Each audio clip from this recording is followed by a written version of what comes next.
ವಿಧಾನಸಭಾ ಚುನಾವಣೆಯಲ್ಲಿ ಸತತವಾಗಿ 3ನೇ ಬಾರಿಗೆ ಬಿಜೆಪಿ ಪಕ್ಷವು ಸ್ಪಷ್ಟ ಬಹುಮತದೊಂದಿಗೆ ಅಧಿಕಾರಕ್ಕೆ ಬರುತ್ತಿರುವ ಹಿನ್ನೆಲೆಯಲ್ಲಿ ನಗರದ ಶ್ರೀಗಂಧದ ಕೋಟೆ ಬಳಿ ಆ ರಸ್ತೆಯಲ್ಲಿ ಬಿಜೆಪಿ ಕಾರ್ಯಕರ್ತರು ಪಟಾಕಿ ಸಿಡಿಸಿ ಸಿಹಿ ಹಂಚಿ ಜೈಕಾರದ ಘೋಷಣೆ ಕೂಗುವುದರ ಮೂಲಕ ಸಂಭ್ರಮಾಚರಣೆ ಆಚರಿಸಿದರು.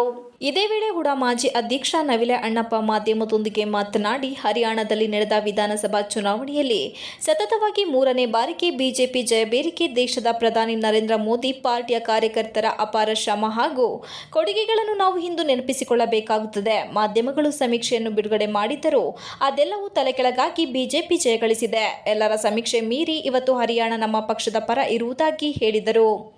ಈ ನಿಟ್ಟಿನಲ್ಲಿ ಹಾಸನ ನಗರದಲ್ಲಿ ಪಕ್ಷದಿಂದ ಸಂಭ್ರಮಾಚರಣೆ ಮಾಡುತ್ತಿದ್ದೇವೆ. ಈ ವೇಳೆ ಬಿಜೆಪಿಯ ಎಲ್ಲ ರಾಷ್ಟ್ರೀಯ ನಾಯಕರಿಗೆ ಅಭಿನಂದನೆ ತಿಳಿಸುತ್ತೇವೆ ಎಂದರು.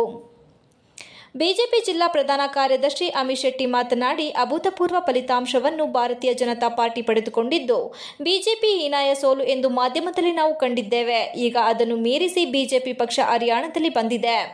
ಮುಂದೆ ನಡೆಯುವ ಎಲ್ಲ ಚುನಾವಣೆಯಲ್ಲೂ ಕೂಡ ಬಿಜೆಪಿ ಗೆಲುವು ಪಡೆಯಲಿದೆ.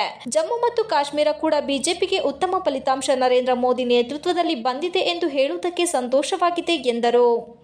ಅಭೂತಪೂರ್ವ ಫಲಿತಾಂಶವನ್ನ ಭಾರತೀಯ ಜನತಾ ಪಾರ್ಟಿ ಒಂದು ಕೊಟ್ಟಿದೆ. ಯಾಕೆಂದ್ರೆ ಏನು ಇವತ್ತು ಮಾಧ್ಯಮದಲ್ಲಿ ನಾವೆಲ್ಲ ನೋಡಬಹುದು, ಬಿಜೆಪಿ ಹೀನಾಯ ಸೋಲು ಅಂತ ನಾವೆಲ್ಲ ಕಂಡಿದ್ದೀವಿ. ಆದರೆ ಅದನ್ನ ಮೀರಿಸಿ ಇವತ್ತು ಭಾರತೀಯ ಜನತಾ ಪಾರ್ಟಿ ವಿಜಯೋತ್ಸವವನ್ನು ಹರಿಯಾಣದಲ್ಲಿ ಬಂದಿದೆ. ಮುಂದಿನ ದಿನಗಳಲ್ಲಿ ನಮ್ಮ ರಾಷ್ಟ್ರದಲ್ಲಿ ಬರುವಂತಹ ಎಲ್ಲ ಮಹಾರಾಷ್ಟ್ರ ಇರ್ಬೋದು ಎಲ್ಲ ಚುನಾವಣೆ ಸಹ ಭಾರತೀಯ ಜನತಾ ಪಾರ್ಟಿಯ ಚುಕ್ಕಾಣಿಯನ್ನು ಹಿಡಿಯುತ್ತೆ. ಅದೇ ರೀತಿ ಜಮ್ಮು ಕಾಶ್ಮೀರ ಸಹ ಉತ್ತಮವಾದ ಒಂದು ಫಲಿತಾಂಶವನ್ನು ಭಾರತೀಯ ಜನತಾ ಪಾರ್ಟಿ ನಮ್ಮ ನರೇಂದ್ರ ಮೋದಿ ಅವರ ನೇತೃತ್ವದಲ್ಲಿ ಇವತ್ತು ಬಂದಿದೆ ಹೇಳಕ್ಕೆ ಬಹಳ ಸಂತೋಷವಾಗುತ್ತೆ. ಯಾಕೆಂದರೆ JP ನಡ್ಡಾವು ಸಹ ನಮ್ಮ ಹರಿಯಾಣದವರಾಗಿದ್ದ, ನಮ್ಮ ರಾಷ್ಟ್ರೀಯ ಅಧ್ಯಕ್ಷರು ಹರಿಯಾಣದ JP ನಡ್ಡಾವು ಸಹ ಹರಿಯಾಣದಿಂದ ಉತ್ತಮವಾದ ಒಂದು ಎಲ್ಲ ಫಲಿತಾಂಶದಿಂದ ಇಡೀ ದೇಶದಲ್ಲಿ ಭಾರತೀಯ ಜನತಾ ಪಾರ್ಟಿಯ ಕಾರ್ಯಕರ್ತರಿಗೆ ಒಂದು ಹುಮ್ಮಸ್ಸಿರುತ್ತದೆ. ಅದೇ ರೀತಿ ನಮ್ಮ ಭಾರತೀಯ ಜನತಾ ಪಾರ್ಟಿಯ ಹಾಸನ ಜಿಲ್ಲಾ ಎಲ್ಲ ಕಾರ್ಯಕರ್ತರು ಮತ್ತು ಪದಾಧಿಕಾರಿಗಳು ಮತ್ತು ಎಲ್ಲ ನಾಯಕರ ಸಮ್ಮುಖದಲ್ಲಿ ಒಂದು ವಿಜಯೋತ್ಸವವನ್ನು ಇವತ್ತು ಆಚರಣೆ ಮಾಡಿದ್ದೀವಿ. ಮುಂದಿನ ದಿನಗಳಲ್ಲಿ ನಮ್ಮ ಇಡೀ ದೇಶದಲ್ಲಿ ಭಾರತೀಯ ಜನತಾ ಪಾರ್ಟಿಯ ಚುಕ್ಕಾಣಿ ಹಿಡಿಯುತ್ತೆ ಅಂತೇಳಿ ಈ ಬಾರಿ ಈಗ ಹೇಳಕ್ಕೆ ಇಷ್ಟಪಡ್ತೇನೆ.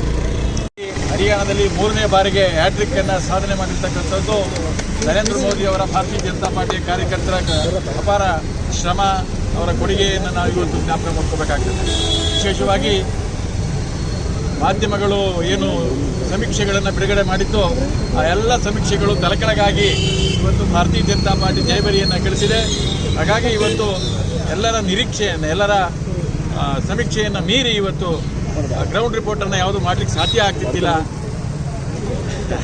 ಹಾಗಾಗಿ ಇವತ್ತು ಹಾಸನದಲ್ಲಿ ಭಾರತೀಯ ಜನತಾ ಪಾರ್ಟಿಯ ನೇತೃತ್ವದಲ್ಲಿ ಇವತ್ತು ವಿಜಯೋತ್ಸವವನ್ನು ಆಚರಣೆ ಮಾಡ್ತಾ ಇದ್ದೇವೆ.